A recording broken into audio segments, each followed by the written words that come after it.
Media का बहुत बहुत आभारी हूँ जो कि हमारी डिस्ट्रिक्ट पुंछ से कवरेज कर कर और आवाम तक पहुँचाती है।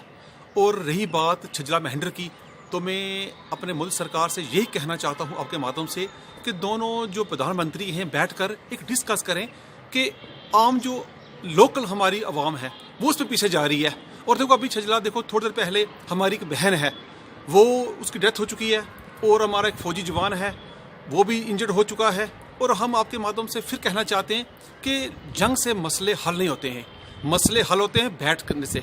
और मैं अपने प्रधानमंत्री से यही कहूँगा कि बैठ कर डिस्कस करें, क्योंकि जो देखो बॉर्डर के इलाके हैं कम से कम उनको भी इन्फॉर्म करना चाहिए कि 10 किलोमीटर अंदर अंदर जो हमारे भाई बहनें रहती हैं उनको कम से कम कहीं महफूज जगह पर रखें, क्योंकि जो शेलिंग आती है वो देख कर नहीं आती है कि मुस्लिम का घर है या हिंदू का या सिख का घर है।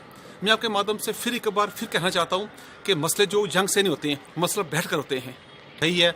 देखो आपने बड़ी अच्छी बात कही कि हम फिर आपके माध्यम से एक बार फिर कहेंगे कि हमारा जो भाईचारा पुंछ का बना हुआ है वो अमन रहे, भाईचारा रहे। और हमें ये नहीं कहना चाहिए कि पाकिस्तान का गोला आएगा या हिंदुस्तान का गोला आएगा, वो देख रहेगा किसकी जान लेगा। हम यही आपके माध्यम से फिर कहना चाहते हैं कि हमें जो पुंछ का एक कल्चर है वो बना रहे, क्योंकि आप देखो कि हमारा जो पुंछ का कल्चर है ये रवायत रही है, कोई भी मसला हो हम बांट कर और मीट बांट कर बनाते हैं।